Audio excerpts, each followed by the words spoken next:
Muy buenos días suscriptores, amigos de YouTube, bienvenidos a su canal Programa Tu Micro.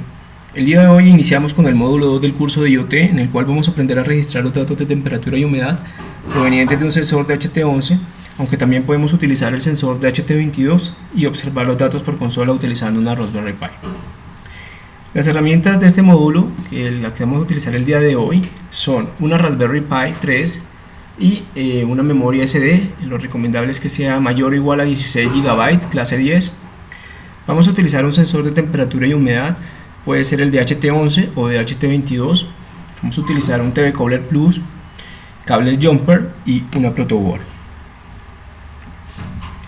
Bueno, este es el sensor digital de HT11. Con este sensor podemos medir la temperatura y humedad al mismo tiempo. Esta es su gran ventaja. Internamente este sensor lleva un microcontrolador para hacer el tratamiento de la señal y se compone de un sensor capacitivo para medir la humedad y de un termistor. Como podemos observar, el sensor de temperatura y humedad de HT11 se compone de 3 pines. El primer pin es el que transmite la temperatura y la humedad. El segundo pin va conectado a VCC, en nuestro caso lo vamos a conectar a 5 voltios, y el tercer pin va conectado a tierra o GND. Si vas a utilizar el sensor de HT22, este es un sensor un poco más preciso que el de HT11, aunque su tiempo de lectura es un poco más lento, y tienes que verificar los pines porque en el de HT22 los pines cambian un poco. El primero sería el VCC, el segundo pin sería el pin de datos, es decir, el que transmite la temperatura y humedad, y el tercer pin es el pin de tierra. Bueno, este es el diagrama de conexión que voy a utilizar el día de hoy. Como se dan cuenta, está el sensor con los 3 pines. El primer pin está conectado por medio del cable verde al pin 23 de la Raspberry Pi. El segundo pin es el que va conectado a VCC, en este caso va conectado al pin de 5 voltios de la Raspberry, y el tercer pin va conectado a tierra. En la siguiente imagen pueden observar el prototipo que yo monté, mi esquema electrónico. Acá tengo mi protoboard. Como pueden ver, acá está el sensor de HT11. El primer pin está conectado por un jumper verde al pin 23. El segundo pin está conectado por un jumper rojo al pin de 5 voltios de la Raspberry, y el tercer pin está conectado por un jumper negro a GND o a tierra. Bueno, para utilizar los sensores de HT11 o de HT22 con Raspberry Pi, primero que todo debemos importar la librería de Python de Adafruit para el reconocimiento del sensor. Para ello, en la parte de abajo de este video les dejo el link del repositorio escrito por el señor Tony Dicola para Industrias Adafruit, en donde está el instructivo para la instalación de la librería de Adafruit utilizando ya sea pip. Pip es un sistema de gestión de paquetes utilizado para instalar y administrar paquetes de software escritos en Python, o directamente lo pueden hacer también clonando la librería desde el link del repositorio. En mi caso voy a clonar la librería desde el link del repositorio. Para ello primero voy a acceder al escritorio remoto para hacer la conexión con mi Raspberry. Ya saben que en videos anteriores expliqué cómo hacía la conexión por escritorio remoto con mi Raspberry. Si no han visto el procedimiento, pues los invito a ver el video anterior. Y entonces voy a acceder al escritorio remoto. Ya conozco la IP de mi Raspberry y le doy en conectar. Le damos que sí. En username por defecto es pi, la contraseña es Raspberry.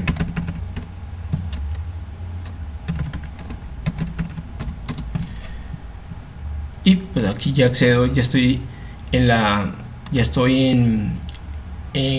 desde mi computadora personal accedo a la Raspberry por escritorio remoto. Entonces, como les contaba, esta es la página del repositorio. Voy a abrir una ventana de consola de comandos, y voy a iniciar instalando todas las actualizaciones más recientes de la Raspberry con el siguiente comando, que es sudo apt-get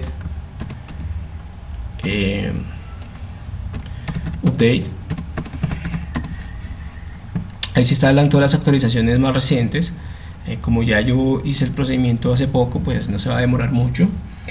Luego de eso, con el comando ls puedo ver el contenido y la información nacional de los directorios y archivos en donde estoy ubicado. En este momento estoy en el directorio principal de la Raspberry. Como pueden ver, están todas las carpetas principales, está el escritorio, documentos.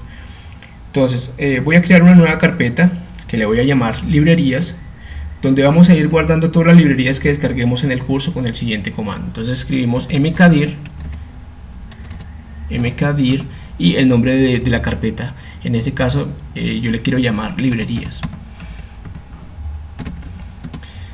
Ya se debió crear la carpeta, vamos a comprobarlo con el comando ls nuevamente, y como podemos observar, aquí está la carpeta creada. Entonces allí voy a empezar a guardar todas las librerías que vayamos descargando a lo largo del curso. Ustedes también pueden crear una carpeta similar o le pueden colocar el nombre que ustedes deseen. Bueno, ingresamos a la carpeta creada con el comando cd y el nombre de la carpeta, en este caso de librerías, y accedo a la carpeta, ¿sí? Allí clonamos la librería Adafruit del repositorio con el siguiente comando. Entonces voy a ir a la página principal, aquí está el comando para clonar la librería Adafruit, le doy control C y copiar,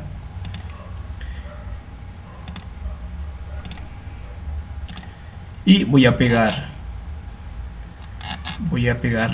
el link. Entonces acá para clonar, en este momento se está clonando toda la librería. Con el comando ls voy a comprobar que sí se haya descargado efectivamente. Aquí está la librería, se llama Adafruit Python DHT. Voy a acceder a ella ingresando. Entonces le colocamos cd, el nombre de la librería, entonces Adafruit Python DHT. Accedemos, le damos ls nuevamente para comprobar el contenido que hay dentro de la carpeta y vamos a instalarlo. Vamos a proceder a instalarlo. Entonces para instalarlo vamos a instalarlo con el siguiente comando. Entonces vamos a escribir sudo python 3. Si ustedes están trabajando con una versión de Python 2, entonces solamente colocan Python. En este caso, como yo tengo Python 3 en mis Raspberries, entonces voy a colocar Python 3 setup.py, que es este archivo que queremos ejecutar, y le damos install. Allí se empieza a descargar la librería para poder ya utilizarla. En este momento ya se descargó la librería, ya puedo empezar a utilizar los sensores de DHT11 o de DHT22.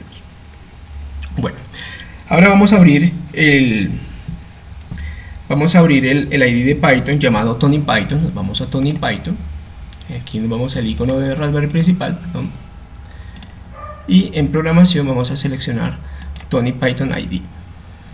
Ya se lo puedo cerrar, no hay ningún inconveniente. Listo, se me abre el ID de Python.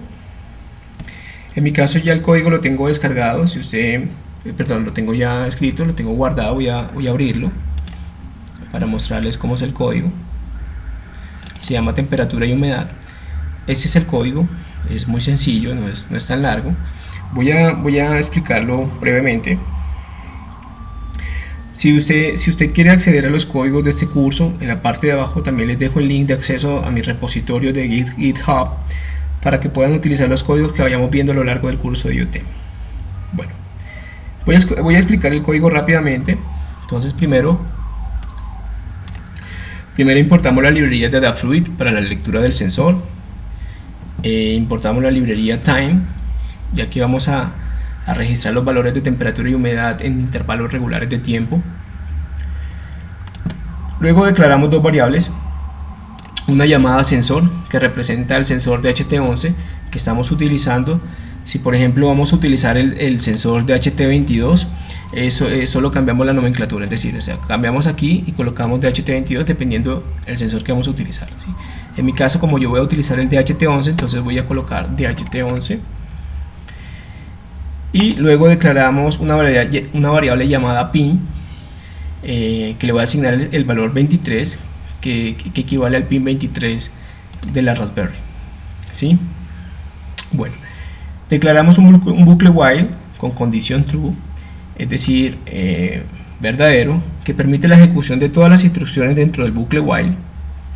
creando un bucle infinito mientras la condición sea verdadera, ¿no? Bueno, luego dentro del bucle while declaramos dos variables llamadas temperatura y humedad, que van a almacenar los valores de temperatura y humedad usando el método de la librería Adafruit llamada readRetrieve, ¿sí? Este método contiene dos parámetros, como pueden observar. Uno es sensor y el otro corresponde al pin de la Raspberry que va a leer los datos. Entonces ya estas variables las tenemos declaradas, que son estas. Entonces este método equivale a, tiene dos atributos. Uno es el sensor y otro es el pin donde vamos a conectar los datos para la lectura en la Raspberry. Tengan en cuenta también a la hora de escribir el código el tema de la indentación, que consiste en un espaciado, ¿sí? Para determinar qué código está dentro del bucle while. Esto es importante tenerlo en cuenta a la hora de programar en Python, porque esto puede generar error a la hora de correr el código si no está bien indentado, ¿no? Entonces la indentación es muy importante para establecer qué está dentro del bucle while. Luego escribimos un condicional if-else, la pueden observar aquí, que nos permite detectar si hay algún tipo de error en la lectura del sensor. Es decir, si el valor de temperatura, ¿sí? Si el valor de temperatura o humedad no es nulo, o sea, si hay algún valor registrado en esas variables, entonces imprímame por pantalla el valor de los datos. Si estas variables no contienen ningún valor, entonces imprímame por pantalla que hay un fallo en la lectura del sensor. Para imprimir los datos, yo utilizo el formato fstring, el cual es un formato para imprimir cadenas de texto muy fácil de usar, el cual se puede aplicar en versiones de Python 3.6 en adelante para imprimir los datos de temperatura y humedad de una forma más elegante, ¿no? Consiste sencillamente en anteponer la letra F al comienzo de una cadena de texto o de un string, y entre llaves se puede llamar las variables que han sido declaradas anteriormente. También se le puede dar formato a las variables. En este caso se coloca el nombre de la variable, 2.2f, quiere decir que quiero que el número almacenado se muestre con 2 decimales, es decir, que se me muestre por pantalla el número de la variable de temperatura, se me muestre con 2 decimales. Eso es lo que quiere decir este formato. ¿Sí? Entonces esto es muy fácil de utilizar, es muy elegante. Digamos, voy a colocar acá en comentarios, voy a explicar otra forma. También existe otro método. Si tenemos una versión de Python anterior a 3.6, podemos utilizar la función format. Entonces esta es otra forma de imprimir los datos por consola. Vamos a colocar print. En este caso, por ejemplo, yo quiero imprimir el valor de la temperatura, entonces escribo temperatura va a ser igual a, coloco entre llaves el valor que yo quiero que quede acá, que muestre, y cierro comillas, coloco punto por el método format, y entre paréntesis coloco la variable que yo quiero mostrar. En este caso va a ser temperatura, y listo. De esta forma también yo puedo utilizar, ese es otro método para imprimir por consola de una forma también óptima y elegante, ¿sí? Entonces de ambas formas se puede. Yo voy a utilizar la primera. Entonces voy a dejar en comentarios esto como comentarios y voy a activar la primera. Listo. Por último, entonces colocamos el intervalo de tiempo en el que deseamos obtener la lectura de los datos con time sleep. En este caso la lectura de temperatura y humedad se va a obtener cada 5 segundos, y procedemos a correr el programa y verificar los datos. Entonces voy a ejecutar el programa para que puedan observar cómo se empiezan a imprimir los datos por consola cada 5 segundos. Entonces yo en este momento me encuentro ubicado en la ciudad de Bogotá. El sensor está registrando una temperatura de 26 grados centígrados, una humedad de 29% de humedad. En los próximos videos les voy a enseñar cómo enviar los datos a una plataforma IoT llamada ThingSpeak para que puedan visualizar los datos gráficamente, ¿sí? Entonces, como pueden observar, aquí se están publicando los datos provenientes del sensor de una forma muy sencilla. Puedo cambiar los tiempos, puedo hacer que los tiempos sean mayores o menores, como a ustedes les guste. Bueno amigos, espero les haya gustado el video. No olviden darle like si les ha gustado, que se animen en tomar este curso de IoT, y no olviden suscribirse a mi canal para estar al tanto de los nuevos módulos que vamos a ir desarrollando. Nos vemos en la próxima clase, que tengan un feliz día, adiós.